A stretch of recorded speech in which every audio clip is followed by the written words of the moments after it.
Down East Sports College Football Show. It is week 11. The Pirates just thumped the Owls. We have madness in the Atlantic Coast Conference. The SEC's tight. The Big Ten's tight twice. It's tight. And we're living it up in college football right now. It is the Down East Sports College Football Show. I'm your host, Jacob. Your audio is a little whack. Nope. Well, I'm Jacob Miller, and he's Paul Phillips, and I'm going to fix my audio. You talk for a second. I guess I'll start with, before we get into what the ECU football team did over the weekend, we can get into a little mini review of game one of the ECU basketball season for this year. Lots of good stuff offensively, some good stuff defensively, but giving up 89 points to Georgia Southern was not exactly on my bingo card. But we move. We're 1-0. We've won 26 straight season openers, and I'm fired up for college basketball to be back. But it is still college football. We're in the thick of college football right now. We're in the thick of it. Do I sound better? You sound so much better. All right. Yeah. For some reason, the audio is to my AirPods, not the mic. Anyways, Down East Sports College Football Show. Like we said, if you're on Twitter, give us a like, give us a retweet, give us a follow. The comment section is wide open for you. Questions, comments, and concerns. If you're on YouTube, give us a subscribe, like the video. Same to you. Comment section's wide open. And Twitch, follow us. Subscribe if you're feeling really fruity. And if not, you can still comment in the comment section. Anyways, it's week 11, Paul. There's 4 more games left. I'm hyped up. I don't know about you, but the ECU Pirates whooped up on the Temple Owls 45-14, a 31-point victory. At one point, it was 14-14. I'm not going to sit here and act like I watched a second of the game in real time because I was at the world's largest outdoor cocktail party. The Ocktail, huh? Cocktail. I'm thinking about the Red Wings, man. I watched every second of this game, and I have 3 bullet points if you want me to quickly hit those. To be fair, I have 3 bullet points. Do you want me to hit mine first? Go ahead, brother. You watched it. All right, here we go. Belt to ass. There's my 3 bullet points. Quite literally, each word is a bullet point. In every sense of the word, just a beat down. Again, started 14-14. We came out the gates flying. Just the easiest touchdown drive you'll ever see to open the game. With just big plays all throughout. I think it was a 3-play drive to open the scoring. And then stop them, go down, score again, I think. But then just in the blink of an eye, it's tied at 14. And so I was like, okay, we might be in for one here. And then I don't know what happened, but we turned on the Jets. And that was really it, honestly. I mean, from that point on, obviously they didn't score again, but so it's me saying what I'm about to say kind of means nothing. But once we got that third score to take the lead again, it was off to the races. That's all she wrote. I mean, legitimately, that's all she wrote. Like I said, didn't watch the game live, but I watched the highlights. I'm impressed. The fact that it got to 14-14. Got to put that up there. I think they're at Nash right now. I was definitely not at Tapped before this with that. Not at all. But Zach, because there's stuff behind me I don't want people to see. Fair enough. Lost my train of thought there. But no, I watching the highlights. I saw it get to 14-14. There was the turnover, and all of a sudden, like you said, you see ECU play this complete game that we've been looking for. Like, I think last week we saw a much better performance. It keeps getting better, and that's what you want to see from a football team this time of year. And we'll get into this preview, but my 3 notes weren't belt to ass, but total yards for the East Carolina Pirates, 314 yards, or 614 yards, sorry. 358 yards rushing. We didn't have a single 100-yard rusher. Not one. Not one. We toted the pill better than we've toted the pill all year. Yeah. I'm an agent of darkness. I got the one white sleeve because this thing is mismatch a little bit. I got the one white sleeve and an even wider face, and that's about all you're getting out of me. But I mean, I think it's astonishing the fact that we had 358 rushing yards and did not have a single 100-yard rusher. I think Montgomery got close, but the ground attack, if it can be the factor it was against Temple all year with the way Caden Hauser's playing right now. Yeah, this team is going to be dangerous down the stretch. I wouldn't want to be Memphis coming here next week. And I'm glad you mentioned London Montgomery too, because he was every it's the best game. It's the best game he's had as a Pirate. Exactly. Every rusher ran the ball very well, but London Montgomery specifically had a hell of a game. He just turned that shoulder in on the goal line there after stiff arming a man. Exactly. Every time he got the ball, he was either running through somebody or breaking around the outside, or just busting through good holes that the O-line makes for just about a first down every carry, it seemed like. And I don't know. Honestly, I don't know why we took him out, but it didn't matter because everyone we brought in to just offset him was putting up similar production too. So I was very pleased with the run game. It's the best the run games looked all year. It's the best the O-lines looked all year. A couple shaky moments from the defense. Outside of that, it's the defense we're used to. Caden Hauser, 19 for 24, and if we're being honest, it was more like 18 for 23. Because I'm not similar to the Georgia-Florida game, which I intended. I don't pin that interception on Gunnar Stockton. I'm not pinning that interception on Caden Hauser. I'm not pinning it on really anybody. That was just tough luck, honestly. Yeah. I thought it was a catchable ball. Oh, definitely. But at the same time, I mean, it was also a good defensive play to disrupt it. So, like, at the end of the day, I mean, it was a great throw and probably should have been caught. But at the end of the day, I mean, it is what it is. But, we saw Mike Wright score from the Mike Wright package. We saw him on defense some, obviously, with a little bit of a banged-up secondary. Temple had a banged-up secondary for what it's worth. I mean, this is the way we should have beat Army. This is more of what we've been looking for. We got another tune-up game, for lack of a better word, this week. Like you said, you had 3 points, Paul. Belt to ass. Yeah. And when we get to this preview, I have 3 points, but it's not belt to ass, but I hope your 3 points are belt to ass. I didn't want to do it twice in a row, but it's more or less BTA. Yeah. Also, I got a text. Shout out to the fellas over at Pinpoint in just south of downtown Raleigh. I got a picture from one Jake. Who there might be a subset of people watching it on the TV at the golf simulator joint in Raleigh. Hell yeah! So I appreciate y'all putting us on for the masses. We appreciate it, boys. And Katie. And boys and girls. We accept all masses here. I won't pull a Brooks Austin. We could do, if you learned anything about ball, if you like ball and you want to learn more about your team, give us a like and subscribe. You have no choice. You have to. That is the one rule. If you learn something and you're not already subscribed, you better. I like I said, didn't watch the game live. I don't have a ton of notes on this one, but it was nice to look back and see an absolutely dominant performance. Hey, anything you want to learn? I'm going to assume that's East Park. Hey, hopefully we teach you some ball, brother.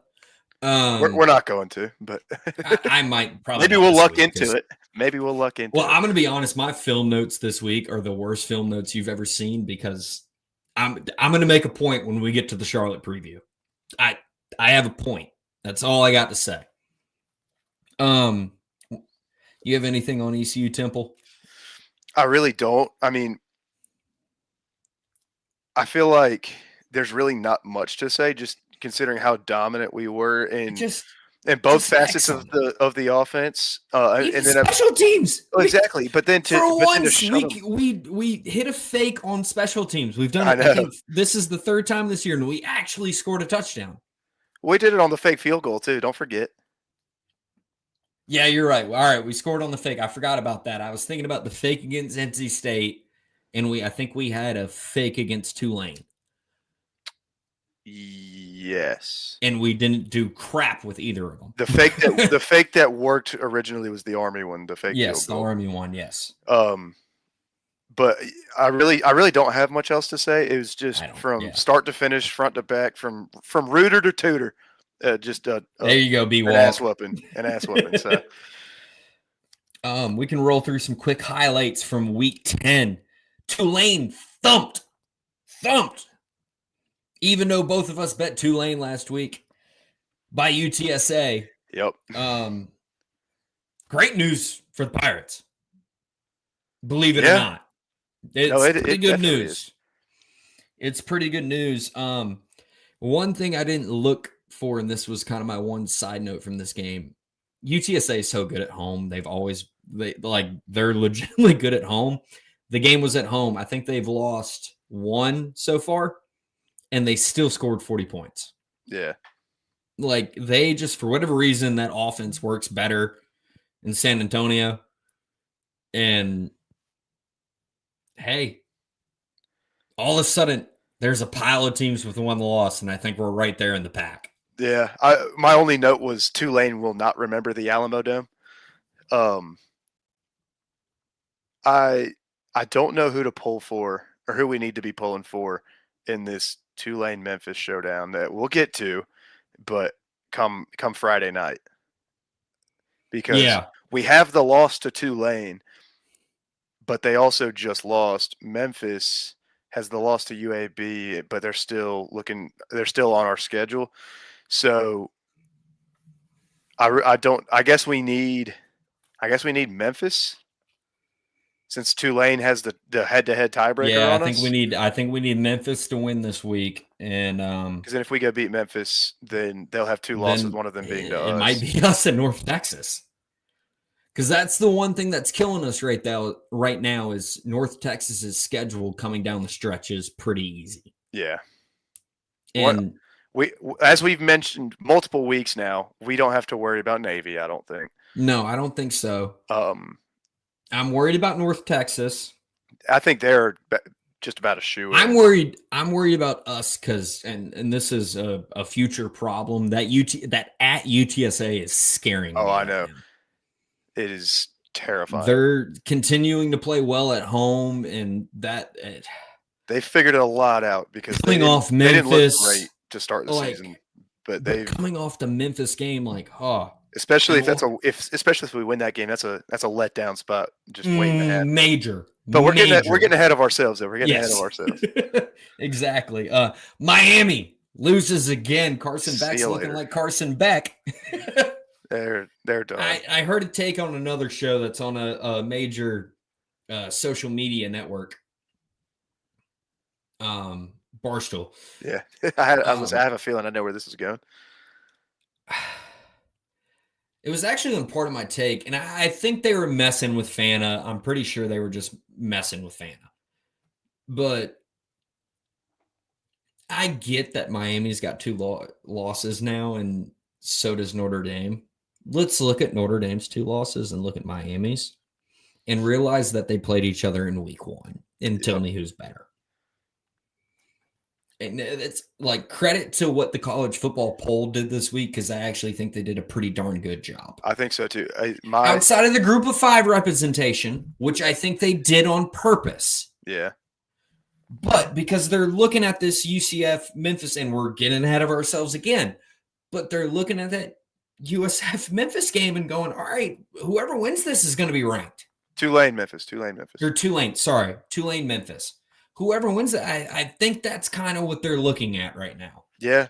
I mean, I know people were wondering about what happens if there's not a G5 team ranked and they have to decide the champion. I think they have, I don't know Well, they already put Memphis. They already when they did the bracket, Memphis was 12. Memphis is their 1, but I think at the end of the JMU's in it. I think at the end of the year, what they'll do is they'll put together their top, like their rankings of the group of 5 schools if that scenario was to come up. But I don't know. I wish they would do it every week just because it'd be interesting to see. But yeah, they did have Memphis obviously in their projected bracket, so they're the 1 at the moment. But I am curious as to where a certain few other teams might be on that, but we didn't get it.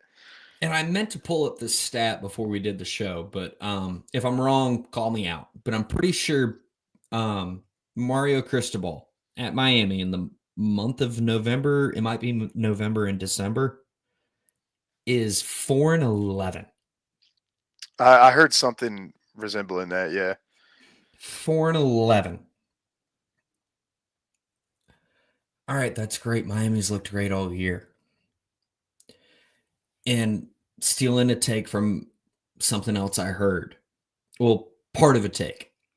When things are good, Carson Beck's great. Yeah. When things get rough, and as a Georgia fan, I can say this. Look back to that Alabama SEC championship game, his first year as a starter, because he was great for 12 games. Spectacular, some would say. Yeah. I mean, he was cerebral. He was throwing at a 70% completion rating. I think he had 2 interceptions and 20-some touchdowns. He got challenged in that game and turned into a pumpkin. He's been challenged the last 2 weeks and has turned back into a pumpkin. He's thrown 5 interceptions? 6? Something in the last 2 weeks? Yeah. Like, it's been ugly. As soon as, and look at the post-game press conference. I'm not bashing a young man just to bash a young man because I don't believe in that. Yeah. He's younger than I am. I'm not trying to bash the kid. But to look as someone, and I know I never started at quarterback at any level I ever played. But if my quarterback on any team I ever played looked back and said, well, they ran the same coverage the whole time. I just ran the play that was called. Well, if they gave you man coverage the whole damn game, then why didn't you adjust your reads? Yeah. You're supposed to be a first-round effing draft pick. Not anymore. Not anymore, obviously. Mentally, I think he is such a sharp quarterback when he's on. The fact, Cam Ward did it a little bit, and I think he's honestly kind of doing it in the NFL right now.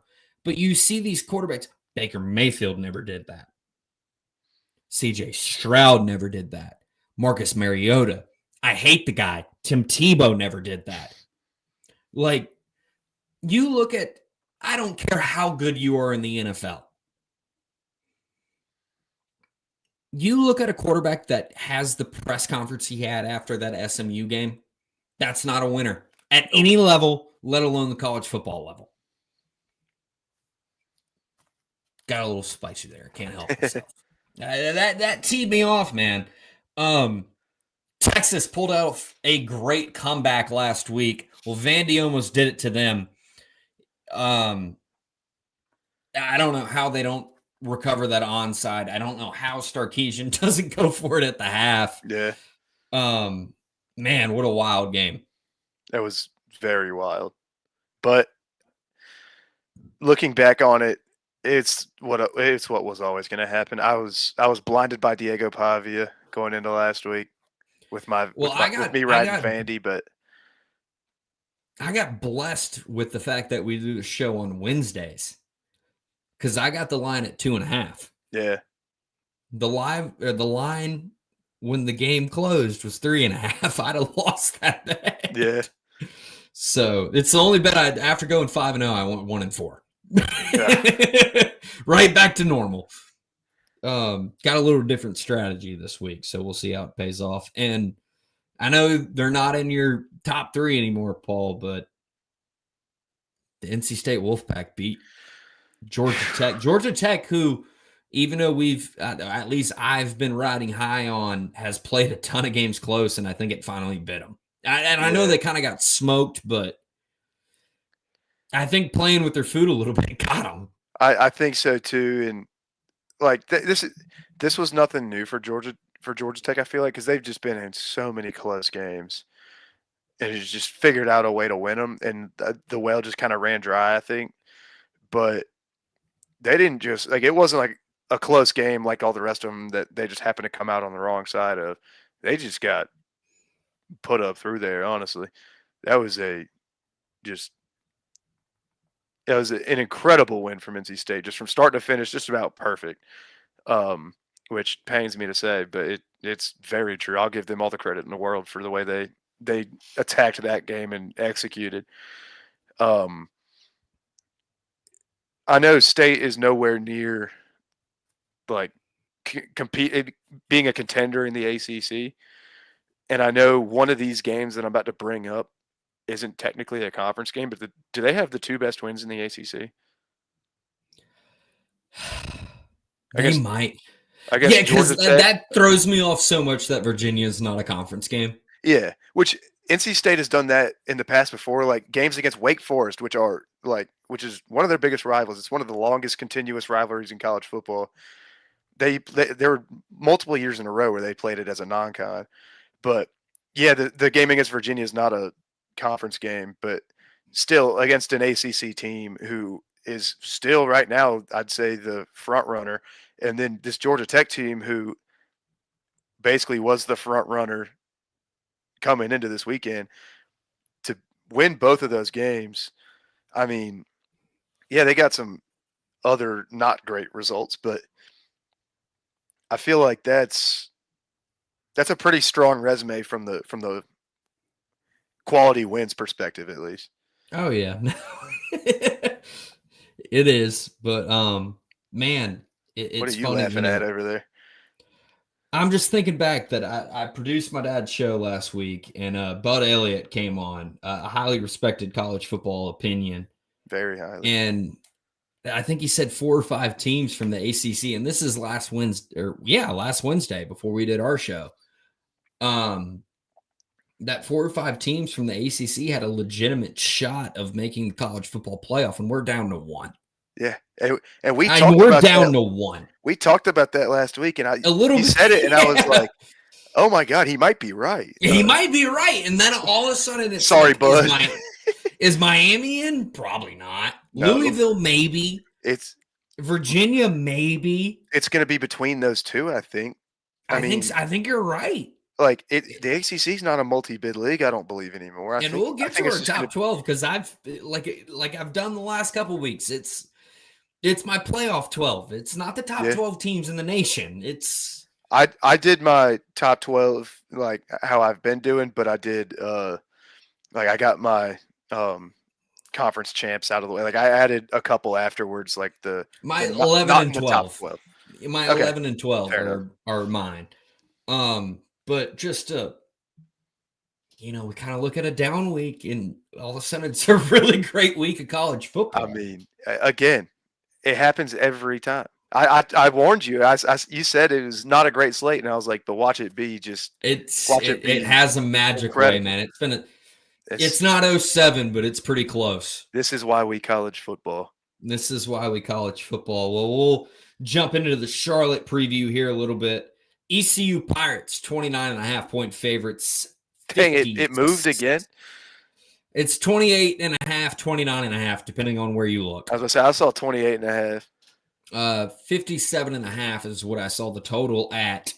Do you want your bullet points or my 3 bullet points? I mean, I don't really have many, like, real football bullet points here. It's just Neither do I. Well, I think it's as simple as we're 0-2 in this series, but not for long. I think this is potentially about to be a bloodbath, or we'll just go out and lose again, and we'll just own the fact that we'll never beat Charlotte. Well, I won't give you my first point based on what you said. What do the numbers 65-31 mean to you?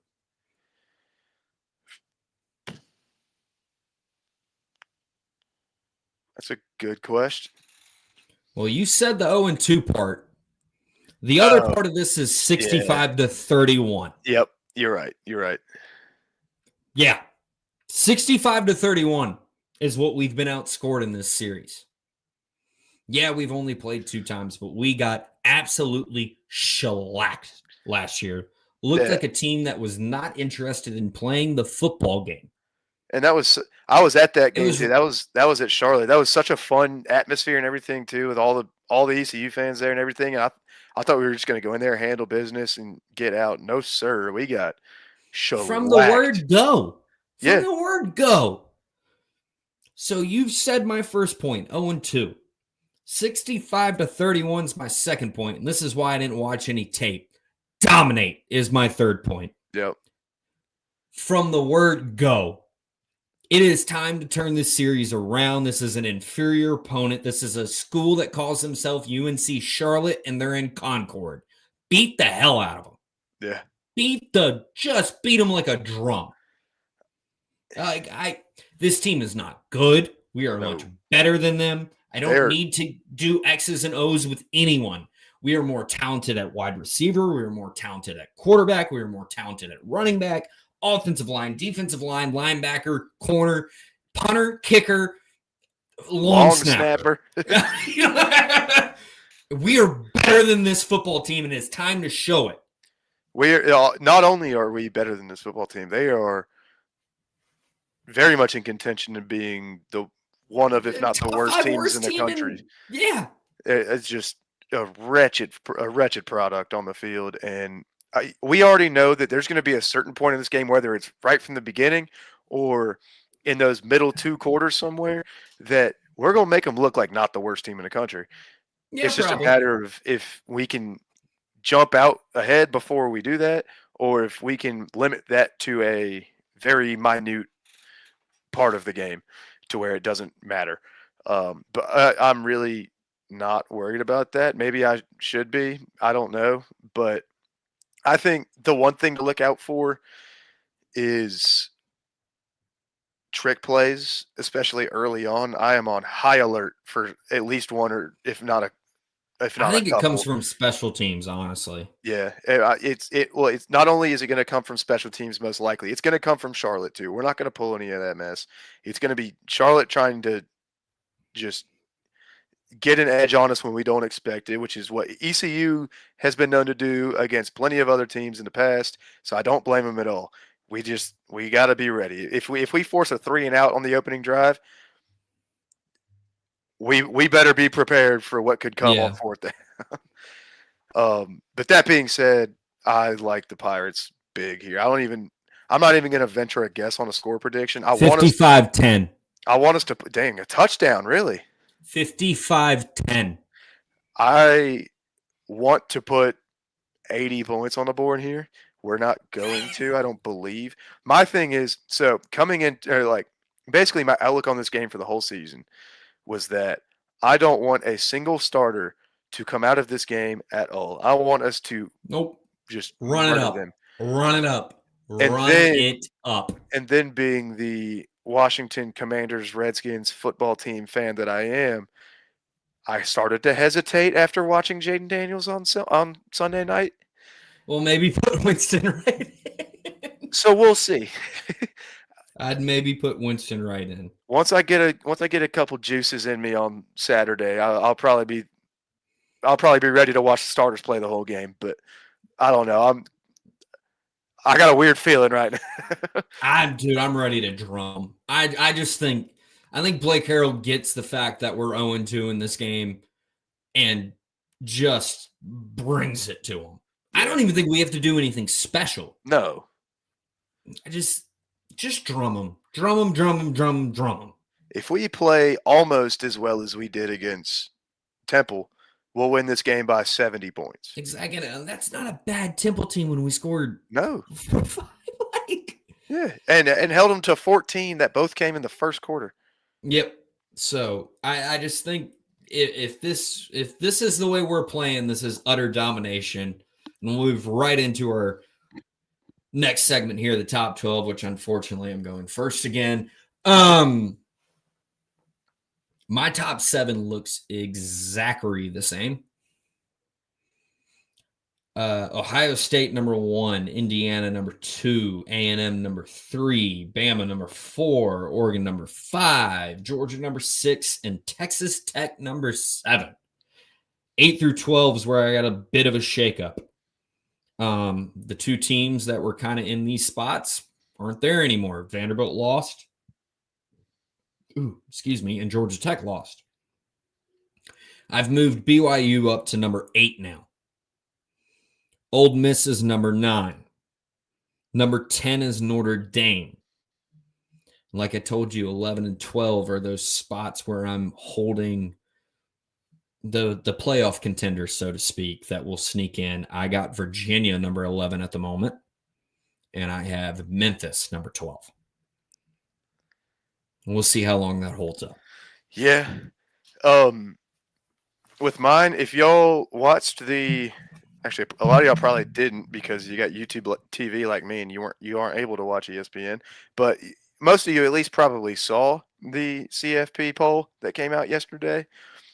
Mine is very similar as far as my top 12 goes. I said, I thought they did pretty well. They did a fantastic job, aside from just a couple things which are personal preference for me. But number 1, Ohio State. That's my Big Ten automatic bid. Number 2, Indiana. Could very well take that from Ohio State. We'll see. Number 3 is my SEC champ, the Aggies of Texas A&M, followed by the team that they'll probably play for an SEC title, the Alabama Crimson Tide. Number 5, I got Oregon. This is just based on my previous polls and where I had them.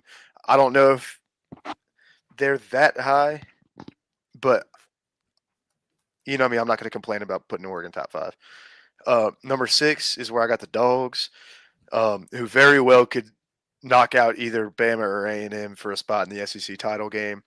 Number 7, who also could, but I don't see it quite as much. I got the Ole Miss Rebels. That's the only difference so far. Our top 6 exactly the same. Yep. Number 8, I have, as we stand today, the Big 12 champion BYU Cougars. Same 8. Followed very closely behind at number 9 by the Texas Tech Red Raiders. Number 10, I got Notre Dame, who makes a return to my top 12. I've been kind of poo-pooing on them the last few weeks, but they've earned their spot back in the poll. I got Texas at 11 and Oklahoma at 12, but that doesn't mean a lot for what we're doing right here. I also have the same 2 just outside of my top 12, kind of in the 14 to 15 range. I got Virginia out of the ACC, and then in that that low 20s range, like 22 maybe, is where I'd slot Memphis as my G5 representative. So, I mean, we flipped 7 and 9. Outside of that, our top 10s are pretty much the same. I think there's a clear-cut difference. We'll hop into this week 11 slate where if you're not a group of five fan, I don't know what you're doing, because as a G5, alumnus, this is a great week. This is fantastic, especially for the American. I guess. Yeah, weekday. Thursday night. If you're a fan of a team in the American Conference, you better be locked in tomorrow night and Friday night, and we'll get to that, I think, here directly. Yeah, Thursday night, University of Texas San Antonio travels to Tampa, Florida, to take on the USF Bulls. They are 13.5-point favorites. 67.5 is your total. I can't make a pick in this game. I'll put it that way.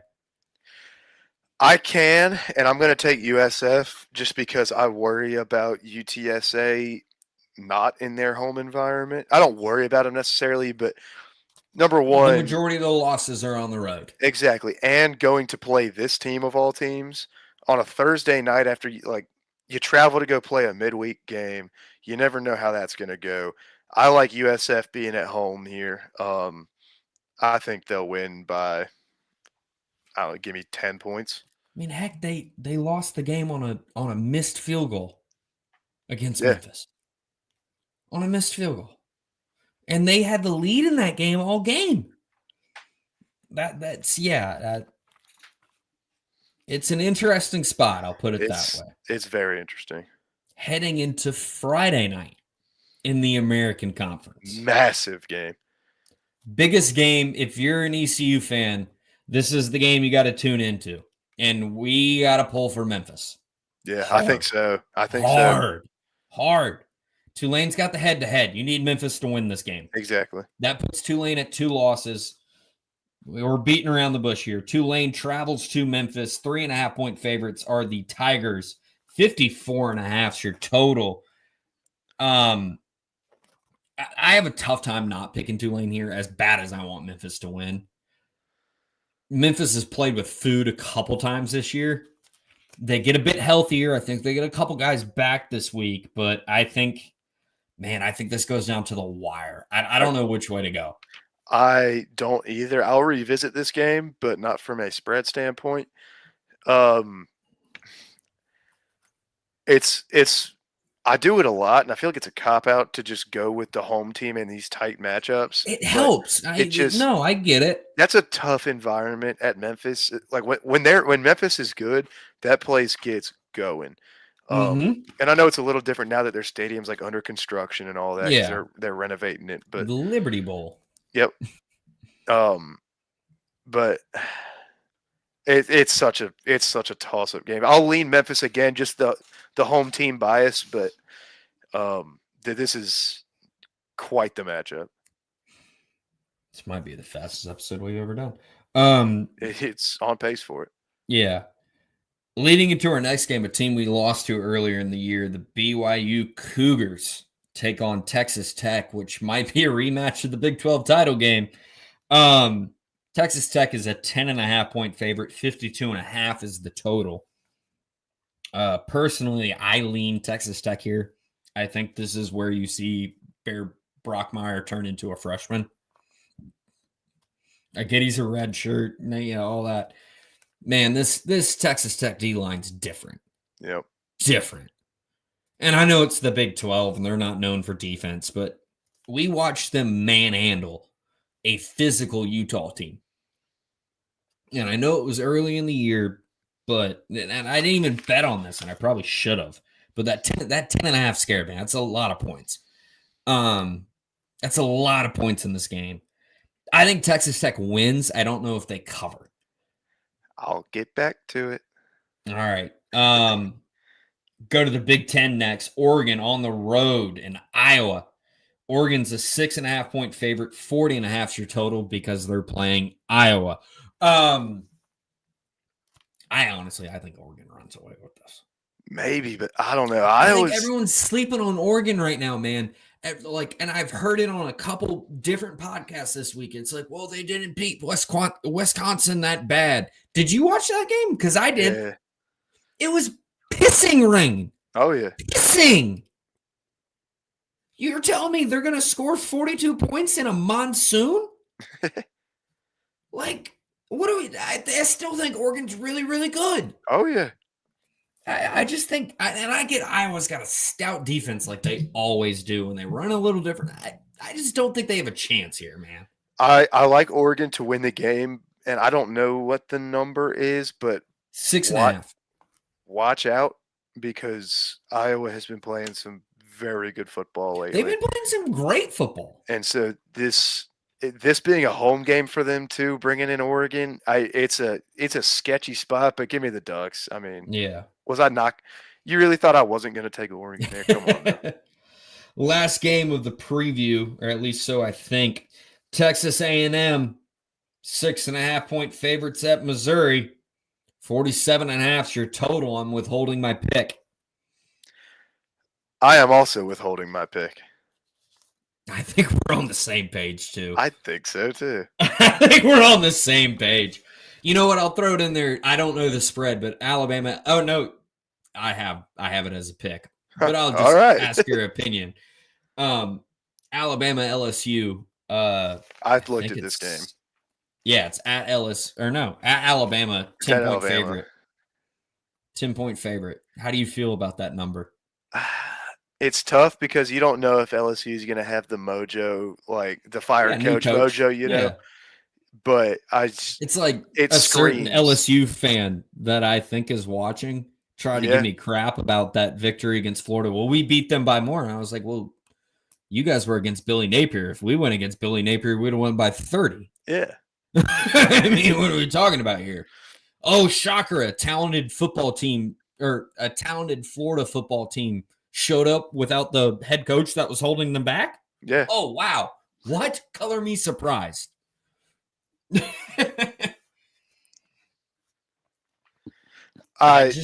Just give me Alabama. Yeah. I mean, that's you're taking Alabama. That's a tough spot for LSU, dude. Yeah, okay. I mean, I disagree. I am playing both sides right now. I'm not at all ruling out LSU's ability to win that game or at least cover, but Zach, he said the Tigers are in darker days than me. And this is dark. It's pretty dark. I was gonna make but I just again, I'm not ruling out LSU's ability to go win this game. It's the smart play in my brain is to just take Alabama and not think twice about it. We'll get to the picks. We got 2 more segments left here. We'll do picks, and then Paul's got his jersey matchups. But you're leading off, buddy. I assume you did better than 1-4. I had another 4 in 1 week, which puts me at 28-22 on the year. Should have been 5-0. Thank you, Gunnar Stockton, for that just travesty on the over and the cover, which I didn't have the cover, but I had the over. He ruined both of them. He ruined both of them. I like winning football games. Oh yeah, absolutely. I'm not disagreeing with his move there. I'm just saying that hurt. That did not feel good. Anyways, I got 3 games that that I was holding out on. First one, I mentioned I gave you a pick in Tulane, Memphis, but I didn't say anything about the over. Give me over 40 or 54.5. I think this is going to be one of those classic American games where it just turns into a score fest. 41-38. Yeah, some outrageous score. I could absolutely see that happen. It's just that's how all these big time American games go. Second one, BYU at Texas Tech. Like you said, Texas Tech probably is the winner of this game. That number is big. Give me BYU plus 10.5 on the road in Lubbock with game day coming to Texas Tech as well. Come in to your city. Third and final game that we mentioned in the preview of the slate, Texas A&M on the road in Columbia, Missouri. I like A&M minus 6.5 here. I think they win this game by a touchdown. Great pick. I think they win this game by at least a touchdown. Great pick. It's a good pick right there. Well, see, if me and Jacob are agreeing on something, that means it's probably going to be wrong. Exactly. Or you're lucky and it's going to be right because you're with me.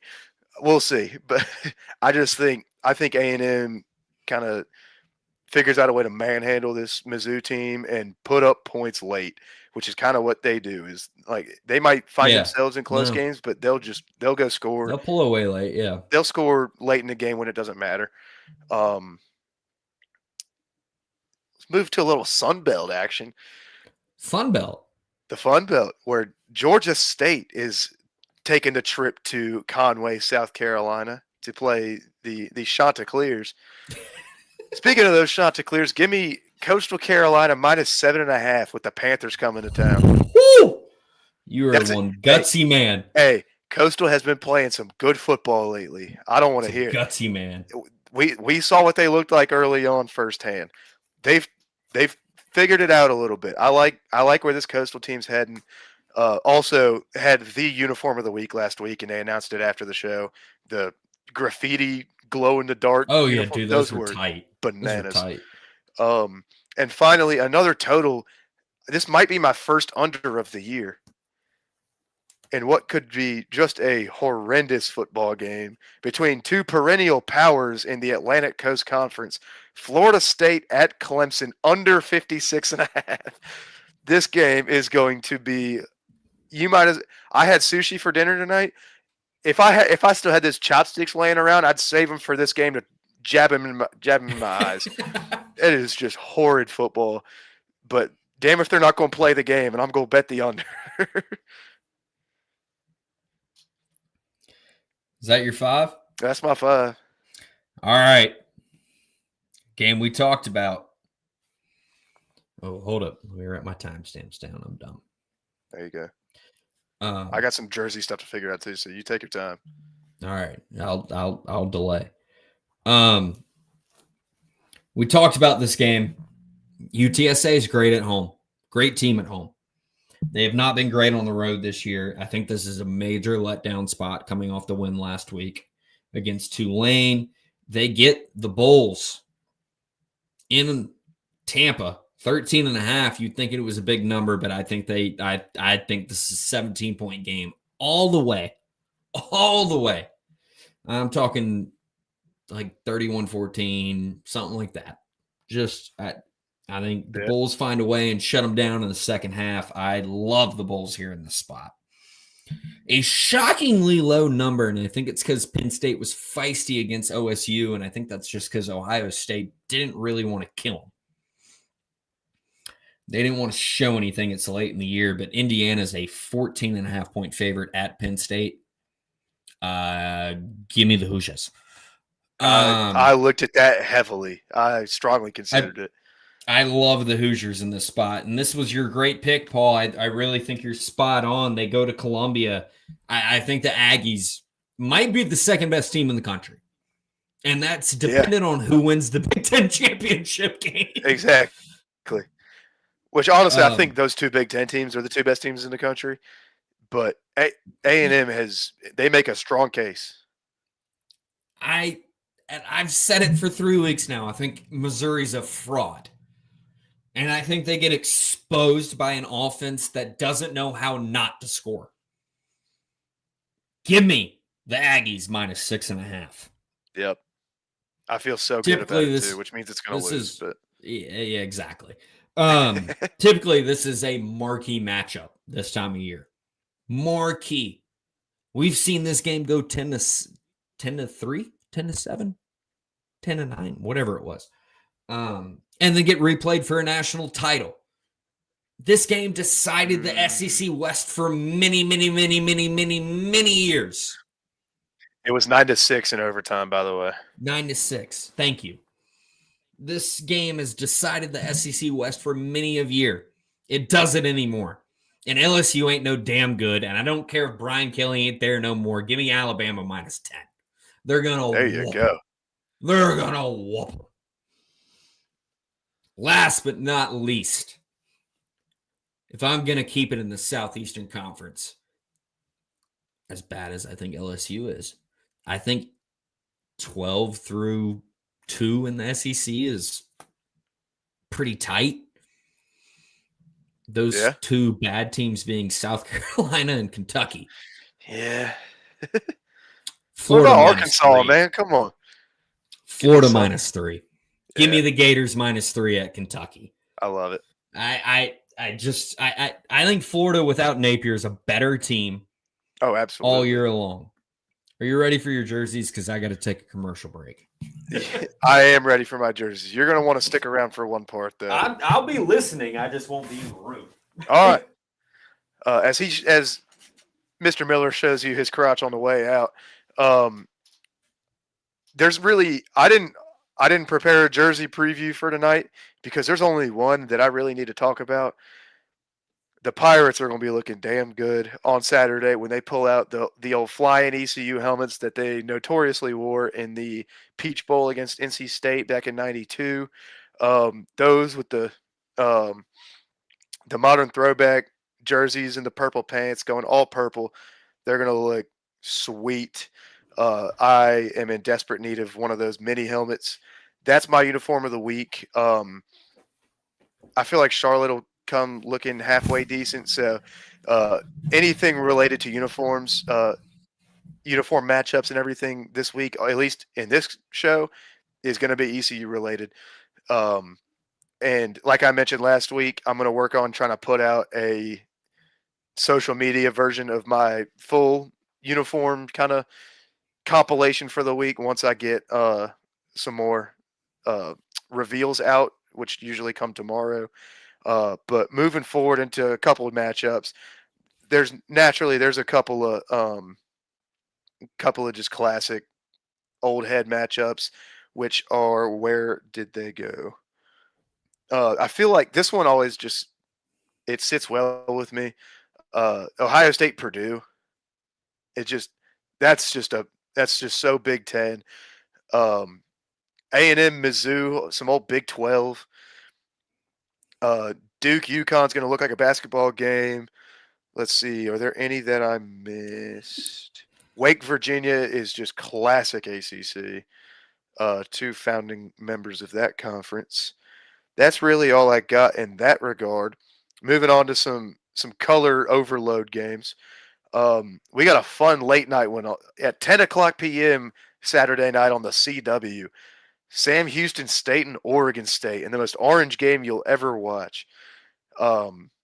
We got, let's see, Maryland Rutgers is just so red. Syracuse Miami has potential to be another just very orange game. What you know about La Tech in Delaware? Let's see. Oh, Navy and Notre Dame, which is funny because Navy is probably not going to be the team wearing Navy in that game. It'll be Notre Dame. Florida and Kentucky is going to be a bunch of blue. Nevada, Utah State's going to be a bunch of Navy. That's all I got for that. And the return of the legend. It's back, baby. I got two. Let's We're go, back, baby. The colorblind matchups, plural. The colorblind matchups, plural of the week. Both coming from my favorite, the colorblind conference. Yeah, right. Both games coming from the colorblind matchup conference, the Mountain West. UNLV, Colorado State, and Hawaii, San Diego State. Let's have ourselves a Mountain West colorblind weekend, baby. And again, be on the lookout either tomorrow evening or at some point Friday for on our Twitter account. Oh wait, we don't. I'm so used to playing on Thursday. I was like, probably not tomorrow. Yeah, no. Well, Saturday game at home. Saturday, baby. But be on the lookout. If you're in attendance Saturday, look for us in the Belk lot. Yep. Well, actually, I won't be at the Belk lot. I'll be elsewhere, but I will be in the stadium, so I can promise you that. Well, like you said, look out for the stadium. Jeez, I could do stadiums too. Ooh, That might be. I need to stand. This is off-season talk. We need to continue the show in the off-season and do stupid stuff like that. But the jersey matchups of the week, be on the lookout on Twitter, and I'll try to get it on YouTube. I don't think I can do Twitch that way. Yeah, I don't think so either, but we'll figure whatever out. But like we said, it's time to utterly dominate the UNC Charlotte 49ers. UNC Concord 1-7ers. There you go. Screw Concord. Yeah. Screw Charlotte. No, screw the university. I got a lot of family in Concord. Hey, yeah, fair. And I like the racetrack. Yeah, it's fantastic. Which is also, funny enough, Charlotte Motor Speedway. It's in Concord. And it's in Concord. What is this stolen valor? It's the Down East Sports College Football Show. I'm Jacob Miller. He's Paul Phillips. Like and subscribe where you're at, and we'll see you next Wednesday at 8 p.m. Take care, folks.